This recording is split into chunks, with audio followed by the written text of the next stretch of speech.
Car గాల్లో ఎగిరిపడి అల్లంత దూరంలో పడితే ఎలా ఉంటుంది? ప్రస్తుతం ఆ షాకింగ్ సీన్ కి సంబంధించిన సీసీటీవీ ఫుటేజ్ విజువల్స్ ఉన్నాయి. చేతిలో యాక్సిడెంట్ లో కారు తుక్కుతుక్కైపోయింది. డ్రైవర్ చెప్తున్నట్టు అది బ్రేక్ ఫైలా లేక అతి వేగమా? సీసీటీవీ ఫుటేజ్ లో షాకింగ్ సీన్ ఒక్కసారి మనం చూసినట్లయితే టీవీ9 మనం చూస్తున్నాం ఆ దృశ్యాల్ని. సరిగ్గా 10:32 ఈ ఘటన జరిగింది.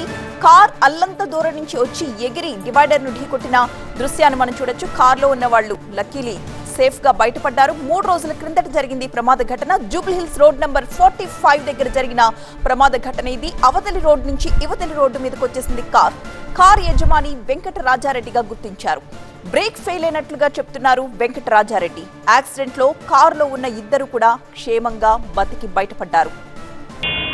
సీసీటీవీ ఫుటేజ్ లో మనం క్లియర్ గా చూడొచ్చు. అవతలి రోడ్ లో వెళుతున్న కార్ ఇవతలి రోడ్లకి డివైడర్ ను ఢీ కొట్టుకుంటూ అది దాటి ఇవతలి రోడ్డుకు వచ్చి మరొక కారును ఢీ కొట్టింది. ఆ కారు వెనకాలన్న ద్విచక్ర వాహనాలపై వాళ్ళు కూడా కింద పడిపోయిన దృశ్యాలు మనం క్లియర్ గా చూస్తున్నాం. ఒకసారి మా ప్రతినిధి విజయ్ ఫోన్లలో సిద్ధంగా ఉన్నారు. విజయ్, కారు యజమాని ఏం చెప్తున్నాడు ఈ యాక్సిడెంట్ కి సంబంధించి? యాక్సిడెంట్ అయిన తర్వాత ఆయన మాట్లాడిన వీడియో కూడా అది మనం చూడొచ్చు. బ్రేక్ ఫెయిల్ అయింది, తాను ఏం చేయలేదు అంటే ఆయన ఉన్న స్పీడ్ కావచ్చు. ఎందుకంటే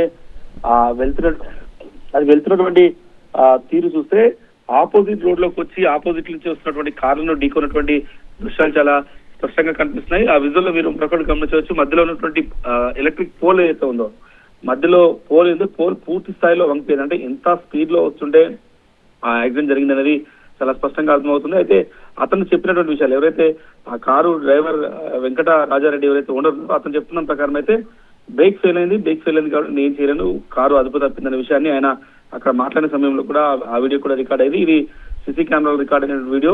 యాక్సిడెంట్ తీరు, యాక్సిడెంట్ లో జరిగినటువంటి స్పీడ్ గమనిస్తే వెనకాలన్న బైక్ లో ఉన్న ఇద్దరు వ్యక్తులు పడిపోవడం కావచ్చు, కొంటున్న వ్యాగనర్ కార్ పూర్తిగా ధ్వంసం అవ్వడం కావచ్చు. దాదాపుగా 3 కార్లు, ఈ కారుతో పాటుగా వెనకాల ఉన్నటువంటి 2 కార్లు, ఒక బైక్, దాదాపు 4 వ్యక్తులు తీవ్రంగా గాయపడ్డారు. ప్రస్తుతం అపోలో హాస్పిటల్లో ఉన్నారు. ఈయన చెప్తున్న ప్రకారం అయితే కేవలం బ్రేక్ ఫెయిల్ అవడం వల్లనే తాను కంట్రోల్ చేయలేకపోయిన విషయాన్ని అయితే పోలీసులకు అయితే చెప్పాడు. Right, thank you Vijay.